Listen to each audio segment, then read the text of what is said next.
मड़ुआ का जब खेती आप लगाते हैं तो आपको किसी तरह का परेशानी होता है या लगाना आसान है? लगाना आसान है, सबसे आसान है। इसमें कोई तरह की कम पूंजी लगता है, कम समय लगता है। हम लोग के इसमें कम नमस्कार किसान भाई, welcome back to my YouTube channel agro master SKD. आप लोगों का सबसे बड़ा दुविधा ये है कि मोटे अनाज होता क्या है, कैसे लगाएंगे, लगाने का तरीका क्या है। तो हम आज उसी बारे में बात करेंगे। ये आप देख रहे हैं, ये है मड़ुआ का खेत, जो कि एक प्रकार का मोटे अनाज है। इसकी खेती बृहत स्तर पे की जा रही है। आप देख रहे होंगे पीछे की तरफ भी मड़ुआ लगा हुआ है। मड़ुआ जो क्रॉप है वह आपको कहा गया है कैल्शियम का पावर हाउस। डायबिटिक पेशेंट के लिए बेस्ट है, माइक्रोन्यूट्रिएंट इसमें प्रचुर मात्रा में है। जो भी इसका सेवन करते हैं उनके लिए, पेट के लिए यह वरदान माना जाता है। तो इस हिसाब से समझिए कि मड़ुआ काफ़ी लाभदायक फसल है। अब समझने वाली बात यह है कि मड़ुआ लगाते कैसे हैं, लगेगा कैसे। तो इसको धान की तरह ही लगाया जाता है। इसका बीज को आप नर्सरी डालिए, जिस तरह से धान को डालते हैं। अगर 1 एकड़ में आपको इसको लगाना है तो लगभग 1/10 में इसका नर्सरी डालिए। 8 से 10 किलो इसका बीज जो है डाल दीजिए। इसको 20 से 25 दिन का जब हो जाए, यानी कि लगभग 10 से 15 सेंटीमीटर का अगर आपका मड़ुआ हो जाए तो उसको आप ट्रांसप्लांट कर सकते हैं, जैसा कि इस खेत में ट्रांसप्लांट किया हुआ है। 1 प्लांट 1 हील पे डाला जाता है। आप देख रहे हैं मड़ुआ जो है ड्राउट टॉलरेंट क्रॉप है, ये रेनफेड एरिया का क्रॉप है। इसको आप किसी भी तरह से लगा सकते हैं। ये जो है सुखाड़ की स्थिति को झेलने के लिए ही ये इस क्रॉप को जाना जाता है। मड़ुआ की खेती काफ़ी आसान है, आप किसान भाई आसानी से लगा सकते हैं और मड़ुआ का उत्पादन ले सकते हैं। आप मोटा मोटी समझिए कि इसको धान की तरह ही इसका नर्सरी डालिए। नर्सरी डालने के बाद इसको क्या कीजिए, ट्रांसप्लांट कीजिए। ट्रांसप्लांट करने के बाद इसको अपने खेत में लगा दीजिए।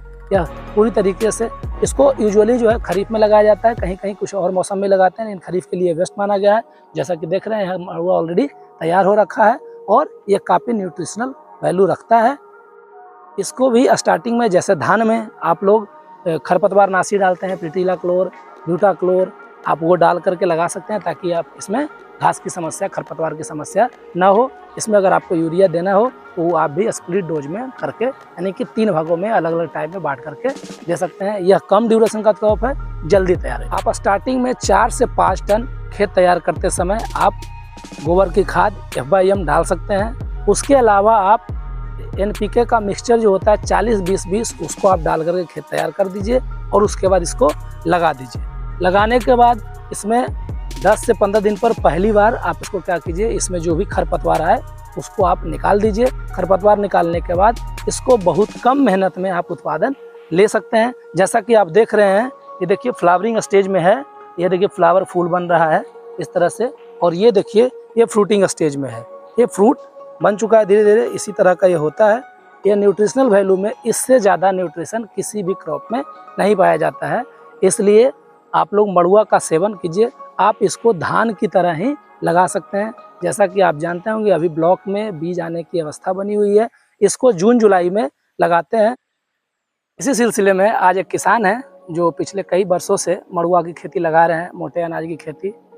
तो आप लोगों को इनसे बात करके पता चलेगा कि आप लोग भी लगा सकते हैं, और इनसे बात करके पूरी जानकारी लेंगे ताकि आप लोग प्रोत्साहित होकर के आप भी मड़ुआ की खेती कर सकें।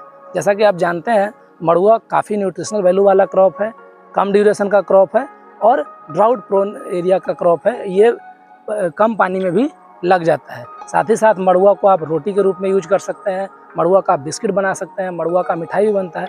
यानी इसका न्यूट्रिशनल वैल्यू काफ़ी हाई है। डायबिटिक पेशेंट के लिए काफ़ी अच्छा माना जाता है, पेट के लिए काफ़ी अच्छा माना जाता है। साथ ही साथ इसको कैल्शियम का पावर हाउस कहा गया है। तो आप जानते हैं कि मड़ुआ की खेती ये कैसे करते हैं। आप अपना पूरा परिचय दीजिए। जी, सबसे पहले तो आपको मैं धन्यवाद देना चाहता हूँ। मेरा नाम गौतम कुमार है, पिता राजकुमार माथुर, ग्राम मसूदा है, पोस्ट प्लस थाना बारसलीगंज, जिला नवादा की निवासी हूँ।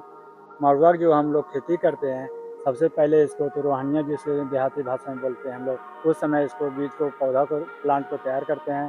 तैयार करने के बाद जैसे ही 20 से 25 दिन होता है, उसके बाद पौधा के एक एक करके रोपाई करते हैं, जैसे कि धान की तरह इसको भी रोपाई करते हैं। इसमें सबसे पहले कम सिंचाई लगती है। रोपते समय खाली धान जैसा खेत को बना लेते हैं, जो रोपाई कादो करके उसके बाद रोपने के बाद कुछ दिन के बाद 10 से 20 दिन होता है, उसके बाद कोड़ाई करते हैं हम लोग, कुदारी। कि ताकि इसमें जो भी घास वगैरह है वो क्या हो जाए, हट जाए उनके खेत से और वृद्धि विकास तरीके से हो सके। गौतम जी, आप हमको ये बताइए कि मड़ुआ का जब खेती आप लगाते हैं तो आपको किसी तरह का परेशानी होता है या लगाना आसान है? लगाना आसान है, सबसे आसान है। इसमें कोई तरह की कम पूंजी लगता है, कम समय लगता है, हम लोग को इसमें कम खर्चा लगता है। उत्पादन कैसा है इसका? उत्पादन बहुत बढ़िया है। जैसे हम लोग का जितिया का त्यौहार माना जाता है, उसमें मड़ुआ के लिए एक पौवा करके महंगा बिकता है। हम लोग पौवा में 20 रुपये 25 रुपये पौवा बेचते हैं हम लोग। तो यहाँ मैंने आपके गांव में बहुत सारे लोग मड़ुआ लगाते हैं। बहुत सारे मौजूदा फेमस है मड़ुआ बारसिया प्रखंड में। अच्छा, नवादा जिला भी से किया जाए तो टॉप कर जाएगा। अच्छा, आप बीज कहाँ से लाए हैं? आपको बीज कहाँ से बीज मिला? एक पहले भी ब्लॉक से मिला था, लेकिन हम लोग अब इसी को तैयार कर लेते अच्छा, हैं। उसी बीज से आप तैयार करते हैं। जैसा कि आप देख पा रहे होंगे, ब्लॉक से ये बीज प्राप्त किए मड़ुआ का, और प्राप्त करने के बाद ये लगातार जो है मड़ुआ को लगाते जा रहे हैं और इनको अच्छा आमदनी समझ में आ रहा है। मड़ुआ की खेती करना कितना सही रहेगा? करने के लिए बहुत फायदा रहता है सर। कम खर्च में ज़्यादा मुनाफा है, स्वास्थ्य में फायदा है। इसलिए हम तो सभी से यही अनुरोध करेंगे कि मोटा अनाज के बढ़ावा देने के लिए बढ़ावा देने के लिए कहते हैं। तो अब अभी बात कर रहे थे हम गौतम जी से।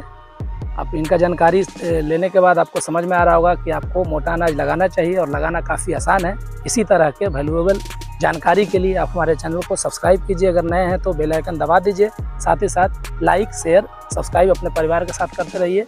फिर अगले वीडियो में हम आपको इसी तरह से कुछ नए वीडियो के साथ हाजिर होंगे। तब तक के लिए जय जवान, जय किसान, जय हिंद, जय भारत।